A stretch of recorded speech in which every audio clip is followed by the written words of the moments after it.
अस्सलाम वालेकुम। आपका उस्ताद अली हुसैन एक बार फिर आपकी खिदमत में हाजिर है। जैसा कि आप जानते हैं कि हम माशरे के मुख्तलिफ पहलुओं पर रोशनी डालते रहते हैं। आज हमने माशरे के जिस किरदार को दावत दी है वो सी ए के एक स्टूडेंट हैं। इनसे हम पूछते हैं कि इनकी जर्नी किस तरह शुरू हुई, अब किस तरह जा रही है और फ्यूचर में इनका क्या प्लान है। जी अस्सलाम वालेकुम। वालेकुम सलाम। ये आप अपना इंट्रो करा दें, आपका क्या नाम है? मेरा नाम मोहम्मद काश हुसैन है।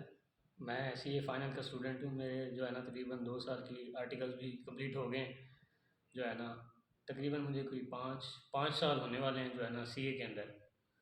और सी ए के अभी मैंने रिसेंटली फाइनल की दूसरी अटैम्प्ट भी दी है। अच्छा, आप ये बताएं कि सी ए आप खुद शौक से आए थे या किसी ने भेजा था? नहीं, बाई चॉइस आए थे। मतलब मेरा एम बी बी एस में नहीं हुआ था। 3 दफ़ा मैंने एंट्री टेस्ट दिया था लेकिन नहीं हुआ था। फिर भी वो कहते हैं ना, जो एक जो पंजाब के बच्चों को करिश्मा होता है जो है ना, या कुछ और कहें कि जो है ना बस एम बी बी एस ही करना है। मुझे भी था कि जो है ना एक और अटैम्प्ट देनी है और जो है ना एम बी बी एस में एडमिशन ज़रूर लेना है, लेकिन नहीं हुआ। लेकिन अब रियलाइज़ होता है कि ये सी ए में आने का डिसीजन जो है ना अल्हम्दुलिल्लाह बिल्कुल राइट डिसीजन था। और क्योंकि अब जितनी सैचुरेशन मेडिकल फील्ड में होती जा रही है और जिस तरह हम लोगों को देखते हैं कि जो है ना जॉब्स के लिए वो मारे मारे फिर रहे हैं। आप बहुत से ऐसे लोग एम बी बी एस के स्टूडेंट्स हैं जो ग्रेजुएट हैं, उनको जॉब्स ही नहीं मिलती और बेचारों को प्राइवेट सेक्टर में मिलती है तो वो उनकी सैलरी बहुत कम होती है। सी ए पाकिस्तान के अंदर एक वाहिद आप कह लें कि एक इसमें आपको डिग्री तो नहीं मिलती, प्रोफेशन कह लें कि जिसके अंदर जो है ना आपको जॉब सिक्योरिटी होती है। अगर आप क्वालिफाई कर गए हैं, अगर आपने नहीं भी क्वालिफाई किया तब भी आपको जॉब सिक्योरिटी होती है। वो तो मतलब एक अलहदा सी जर्नी होगी ना, उसके बारे में हम अभी जी। आते हैं। तो आपने कहा है कि ये बाय चॉइस है, तो ये बाय चॉइस तो ना हुआ ना। तो आप तो पहले एमबीबीएस करना चाहते थे, फिर ये घर वालों ने कहा था या आपने खुद किया था? जी। ये किसी ने कहा था, तो जी, जी, इसके ये बारे में बताएं। ये घर वालों ने कहा था। मेरे एक मामू हैं जो है ना लाहौर में होते हैं, मार गुलाम मुज्तबा साहब। अच्छा। ये उनकी रिकमेंडेशन पे है और अब मुझे रियलाइज़ होता है कि अल्हम्दुलिल्लाह उनका जो डिसीजन था वो बिल्कुल 100% ठीक था। तो अच्छा ठीक है, ये हो गया। तो अब आप हमें शुरू से बताएं कि आपने फिर सीए के, हमने सुना है कि लेवल होते हैं, पहला एएफसी होता है, कैफ होता है। आप ये बताएं कि आपने एएफसी किस कॉलेज से किया था, कितने अरसे में किया था, क्या आपको शुरू में दिक्कत हुई थी या नहीं हुई थी? तो उसके बारे में हमें पहले लेवल के बारे में भी बताएं, जब एएफसी। मैं आया था तब तो जो है ना मुझे कोई गाइडलाइन देने के लिए कोई ख़ास लोग नहीं थे कि जो है ना आप कहें कि कॉलेज भी बस सही था, कोई इन्फॉर्मेशन नहीं थी। मतलब कोई अच्छा कॉलेज हो, एवरेज कॉलेज था उस टाइम, वो डिक्लाइन की तरफ जा रहा था सी एफ ई कॉलेज। लेकिन आजकल उसका काफ़ी नाम है जो है ना फर्स्ट लेवल और सेकंड लेवल के लिए। तब वो तकरीबन बस दीवाल के करीब था जब मैंने वहाँ से ए एफ सी की थी पहला लेवल। पहले लेवल में जो है ना हर 3 माह बाद पेपर होते थे। अब मेरे ख्याल में हर 1 माह नई पॉलिसी के तहत हर 1 मंथ बाद होते हैं। हमारी दफ़ा जो है ना 3 माह बाद अटैम्प्ट होती थी ए एफ सी की। मेरा एक पेपर रह गया था आई टी का, बाकी पास हो गए थे। 4 पेपर थे, एक एग्जाम था इंग्लिश और बाकी 2 पास हो गए थे। वो उसके बाद जो है ना जून में मेरा क्लियर हो गया था। मैंने मार्च में पहली अटैम्प्ट दी थी 2017 के अंदर और जून में मेरा ए एफ सी का क्लियर हो गया था। अच्छा, मतलब अब आप कह रहे हैं कि आप 7-8 माह लगे थे तकरीबन, ऐसे ही जी, ना? जी। जो 6 माह। पहले लेवल क्लियर करने जी, में जी, नहीं छः ये। सात माह। हाँ, 6-7 माह। तो दूसरा लेवल फिर आपने कहाँ से किया है, कौन कौन से सब्जेक्ट आपने कहाँ से किए हैं? दूसरे दूसरे लेवल के कितने सब्जेक्ट होते हैं और आपने लाहौर में किस किस कॉलेज से किए हैं सब्जेक्ट, को याद हो? पहले तो जो है ना कि 9 सब्जेक्ट होते थे दूसरे लेवल में, पहले लेवल में 4 होते थे। अब उन्होंने जो है ना जो नई स्कीम है उसमें ब्रेकअप की है। ब्रेकअप की है कि उसमें जो है ना एक सब्जेक्ट है बिजनेस लॉ, वो उसको ब्रेकअप करके उन्होंने 2 पोर्शन में एक सब्जेक्ट बना दी क्योंकि उसकी पासिंग रेशियो कम थी, बच्चे पास नहीं कर सकते थे। या उनकी जो भी स्ट्रेटजी थी। उसके बाद जो है ना वो जो कैफ के कुछ पेपर थे वो उधर लेके गए हैं, नई जो है पी आर सी उसमें लेके गए हैं। उधर उन्होंने 5 सब्जेक्ट बना दिए और इधर एक सब्जेक्ट ब्रेकअप कर दिए। इधर 8 हो गए हैं, उधर 5 हो गए हैं, तो टोटल वही 13 हैं। मैंने जब किए थे मैंने तकरीबन जो है ना आप कह लें कि 3 साल की पीरियड में मैंने सी एंटर किया है। और उसके बाद जब मेरी पहली अटैम्प्ट थी तब तो मुझे पता ही नहीं था। राय में मैं पढ़ रहा था, उसमें मुझे टीचर्स का कोई पता नहीं था कि इस सब्जेक्ट का कौन सा अच्छा टीचर है कौन सा नहीं है, क्योंकि कोई गाइडेंस देने वाला नहीं था, कोई भी नहीं था ये आप बताने वाला। कैफ फिर की फर्स्ट अटेम्प्ट जी, की जी, बात कर रहे कैफ हैं? की फर्स्ट अटैम्प्ट वो क्रैश बैक था मेरे लिए क्योंकि मैंने जून में ए एफ सी पास की थी। उसके बाद मैं साथ 2 सब्जेक्ट पढ़ रहा था, तो मेरे दोनों मतलब पहली अटैम्प्ट में फेल हो गए। उसके बाद फिर मैंने नेक्स्ट टाइम दी तो जो है ना क्या कहते हैं, मुझे पता चला कि जो है ना एक अकाउंटिंग के गुरु हैं, उनका नाम है सर जवाद महमूद साहब। तो वो गुलबर्ग पढ़ाते थे। फिर मैं जो है ना गार्डन टाउन से गुलबर्ग शिफ्ट हुए, तो जो है ना उनसे पढ़ना शुरू किया। तो अल्हम्दुलिल्लाह 2 पेपर दिए, अब नेक्स्ट टाइम में तो दोनों पास हो गए। उससे ऑनवर्ड मतलब जो है ना फिर आगे हर अटैम्प्ट में मेरे 2-2 पास हुए और जो लास्ट टाइम थी उसमें मैंने 3 पेपर दिए थे और वो तीनों निकल गए थे जो है ना। और टीचर्स का भी पता था, मतलब जो है ना जो मार्किंग के अंदर या CA की जिस तरह आप कह रहे हैं कि एक नामी ग्रामी असातिज़ा होते हैं, वो मैं आपको बता देता हूँ। सर जवाद महमूद साहब अकाउंटेंसी के नामे जाने जो है ना उस्ताद हैं, उनका एक अपना नाम है। उन्होंने जब हमने पहली अटैम्प्ट उधर पढ़ी थी राइस गुलबर्ग के अंदर, तो वो उस अगले अटैम्प्ट में छोड़ के आ गए थे स्कैंस में। तो उन्होंने स्कैंस का एक नया कैंपस आबाद कर दिया था, मतलब एक अकेले टीचर ने, उनका इतना नाम है, यहाँ से आप अंदाज़ा लगा सकते हैं। वो अकाउंटिंग के सारे सब्जेक्ट के गुरु हैं। उसके बाद आप टैक्स वगैरह का कह लें तो अदनान रोज़ साहब से मैंने पढ़ा था, फर्स्ट टाइम में क्लियर किया। उसके बाद आसिफ साहब हैं, उनसे ऑडिट पढ़ा था, वो भी फर्स्ट टाइम में। और बाकी अकाउंटिंग में जो है ना दो दो और सब्जेक्ट थे जो है ना, FR1 और FR2, वो भी मैंने जवाब साहब से पढ़ी थी, वो भी फर्स्ट टाइम में, कॉस्ट भी फर्स्ट टाइम में पढ़ी थी। मेरा जो सबसे ज़्यादा पेपर जो फंसा था वो था क्या कहते हैं बिजनेस लॉ वाला। वो मेरा लास्ट टाइम में, मतलब तीसरे टाइम में जाके निकला, जब मेरी कैफ की आखिरी टाइम थी, मतलब जिसमें मेरा C इंटर हुआ था 2019 के अंदर। अच्छा, तो मतलब आपने फिर ये टोटल सी इंटर 3 साल में की या 3.5 साल? जी, मैंने 3 साल के अंदर किया है तकरीबन। अच्छा, सी इंटर 3 साल के अंदर 3 साल से मतलब कम कह सकते हैं आपके जो है ना, कि सितंबर में पेपर होते हैं और नवंबर में हमारा रिजल्ट आ जाता है। ठीक है। ये फिर सी इंटर में स्ट्रेस का क्या लेवल रह गया, मतलब जब अगर आपका कोई सब्जेक्ट क्लियर नहीं होता तो फिर कैसा? स्ट्रेस CA में ये है ना, फेलियर एक कॉमन चीज़ है, आप ये नहीं कह सकते कि जो है ना। और दूसरा ये है कि ये एक ऐसी फील्ड है जिसमें हर हर कैलिबर का बच्चा आता है। इसमें ऐसा बच्चा भी बैठा हुआ होता है, पढ़ रहा होता है आपके साथ, जिसके 600 नंबर होते हैं, 700 नंबर होते हैं। एक ऐसा बच्चा भी बैठा होता है जिसके 1000 से ऊपर होते हैं।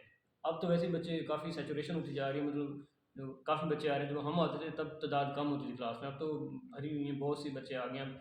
लेकिन इसमें कि अगर ये मैटर नहीं करता कि जो है ना आप ज़हीन कितने हैं या आपने FSC में कितने मार्क्स लिए, ये इस चीज़ में CA में ये मैटर करता है कि आपकी CA में आपकी अंडरस्टैंडिंग कितनी है। क्योंकि ये ऐसा प्रोफेशन नहीं है जिसमें आपको जो है ना आप रट्टा और ये चीज़ें करके और प्रैक्टिकल आपको कुछ भी ना आता हो जो है ना, आप कहें कि जो है ना आप कामयाब हो सकते हैं, ऐसा नहीं है। यहाँ पे वही लोग कामयाब हो सकते हैं जिनमें एक तो सब्र हो, कंसिस्टेंसी, और दूसरा सब्र। ये दो चीज़ें बड़ी ज़रूरी हैं, क्योंकि फेलियर्स भी आएंगे। अगर आप कंसिस्टेंसी नहीं होगी तो आपके फेलियर भी आएंगे। समटाइम ये भी होता है कि जो है ना कुछ बच्चे शुरू शुरू में नहीं पास कर सकते, मतलब उनको समझ नहीं आ रही होती। क्योंकि शुरू शुरू में मुझे भी लगता था कि मैं किस फील्ड में आ गया हूँ, क्योंकि सब्जेक्ट ऐसे थे कि जो है ना स्टैट होती थी, उसके बाद मैथ होती थी। जो है ना स्टैट थोड़ी मुश्किल होती है जो हमारे मेडिकल बैकग्राउंड के बच्चे होते हैं उनके लिए।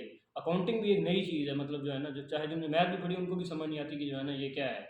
और दूसरा ये है कि इसमें ये भी नहीं है कि जो है ना आप को जो भी लिख के आ जाएंगे आपको मार्क्स, ये इस तरह का सीन नहीं है। मतलब इसमें स्मार्ट अप्रोच चाहिए। CA में अगर आपने जल्दी क्वालिफाई करना है तो जो प्रोफेशनल हैं, जो उन्होंने क्वालिफाई किया हुआ, वो लोग यही कहते हैं कि इसमें हार्ड की बजाय आपको स्मार्ट अप्रोच, मतलब स्मार्ट अप्रोच इसमें मतलब आपने मेहनत तो करनी ही करनी है। स्मार्ट अप्रोच इस तरह हो कि मतलब उन एरियाज पे आपने ज़्यादा फोकस करना है जिनकी ग्रेड्स डिफाइन हो, जो मतलब पास पेपर आपने जरूर करके जाने हैं, साथ साथ पढ़ना है, मतलब इस तरह की अप्रोच। ये नहीं कि आप मुसलसल पढ़ते रहें पढ़ते रहें पढ़ते हैं, तो वो जो है ना आप फिर एक बंदा जो है ना मायूसी का शिकार हो जाता है। होना तो नहीं चाहिए इंसान को मायूस, क्योंकि इस फील्ड में मैंने ऐसे लोग भी देखे हैं जो बहुत से पुराने हैं, मतलब उनके क्लियर नहीं हो रहे, तो जो है ना।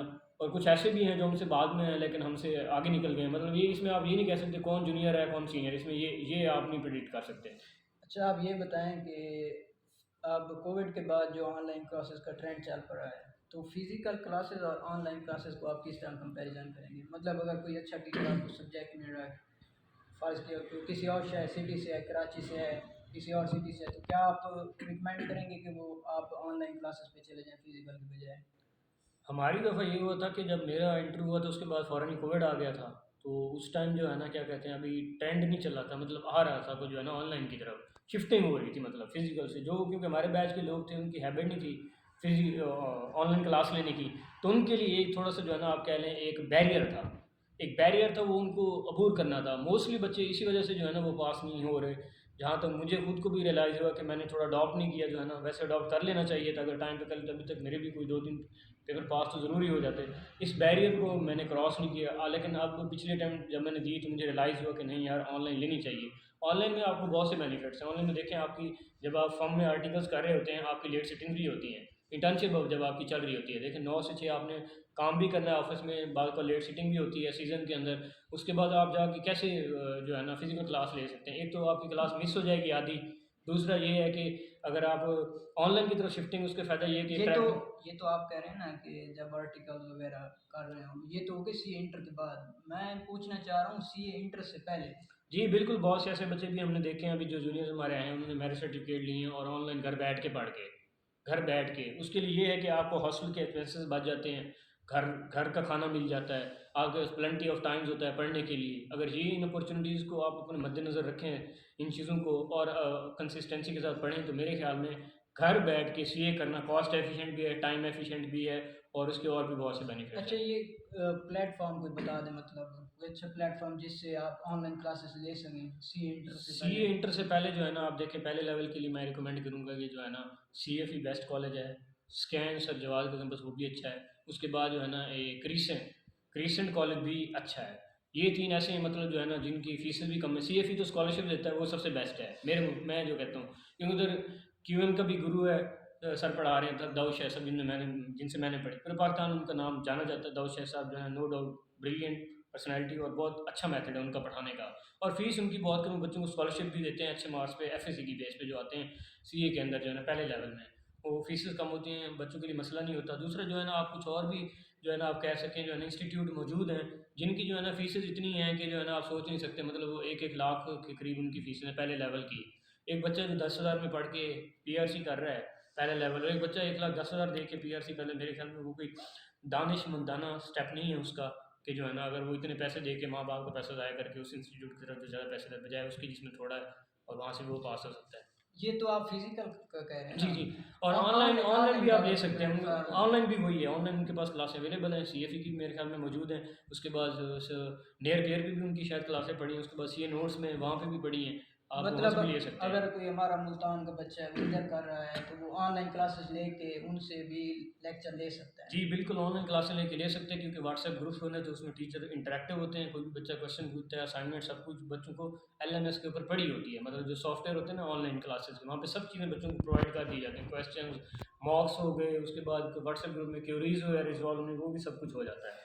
अच्छा, ये तो हो गया। तो आप दूसरा कैफ लेवल होता है ना, तो जी। कैफ में आप क्या सजेस्ट करेंगे कि पहले सब्जेक्ट कौन से देने चाहिए, बाद में कौन से, या इसका कोई वो नहीं है? नहीं नहीं, वो नई पॉलिसी है, उसमें मेरे ख्याल में शायद ग्रुप बनाए हैं उन्होंने, एक ग्रुप A और एक शायद B है, 2 ग्रुप्स उन्होंने कर दिए मेरे ख्याल में, क्योंकि मुझे इतना आइडिया नहीं है चेंज पॉलिसी में कौन कौन से पहले ग्रुप में।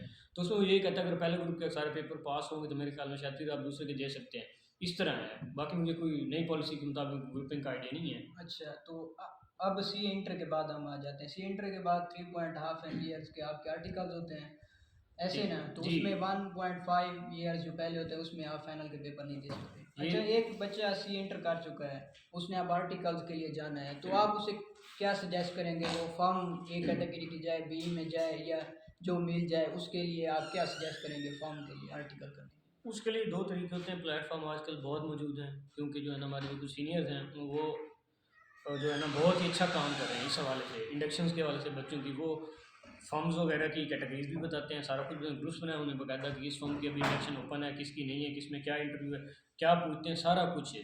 दूसरा जो है ना, ये जो आप कह रहे हैं कैटेगरी, कैटेगरी ये कि आप जितनी जल्दी क्वालिफाई करेंगे, इसे इंटर करेंगे, उतनी जल्दी जो है ना आपके चांसेस हैं कि आप अच्छी फॉर्म में जो है ना आपकी हो जाए बिग 4 वगैरह, जिसे हम कहते हैं बिग 4, जो है ना अगर बेहतर है कि आपका अच्छी फॉर्म में होना चाहिए बिग 4, फर्स्ट प्रायोरिटी तो बिग 4 है, बिग 4 के बाद नहीं तो आपका टॉप 10 के बाद फिर आपको जो भी फॉर्म मिल रही है, अगर आपने टाइम सेव करना है, अगर आपके टाइम ज़्यादा है तो फिर आपको जो भी अच्छी फॉर्म मिल रही है तो आप मेरे ख्याल में चले जाएँ। लिए।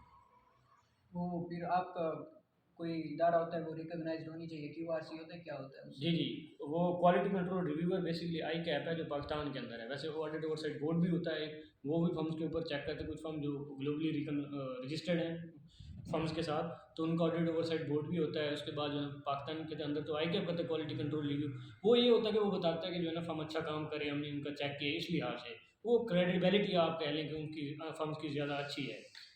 अच्छा, तो ये तो हमारे स्टडी के रिलेटेड सवाल हो गए।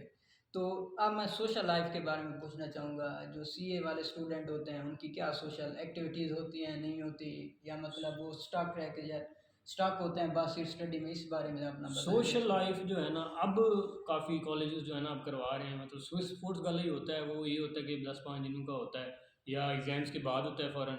तो उसमें ये होता है कि जो है ना क्या कहते हैं, आपको बच्चे जाते भी नहीं हैं क्योंकि इसमें सोशल लाइफ कुछ भी नहीं है। रियलिटी देखी जाए तो मेरे ख्याल में सोशल लाइफ है ही नहीं, सी के स्टूडेंट कोई सोशल लाइफ नहीं। जिस तरह आप बाग फील्ड यूनिवर्सिटी देख लें, मेडिकल कॉलेज देख लें, जिनके के जो है ना इवेंट्स हो रहे होते हैं, पता नहीं क्या क्या हो रहा है। अब थोड़ा बहुत शायद मुझे लग रहा है कि ट्रेंड आ रहा है कि कभी कॉलेज में किसी कॉलेज में कवाली नाइट हो गई और इस तरह की चीज़ें अब स्टार्ट होना शुरू हो गई। जब हमने जब तक सी इंटर किया था तब तक इस तरह की कोई चीज़ें नहीं, एक स्पोर्ट्स वाला होता था, हम तो उसमें भी नहीं जाया करते थे। कोई सोशल लाइफ नहीं है सीए स्टूडेंट की।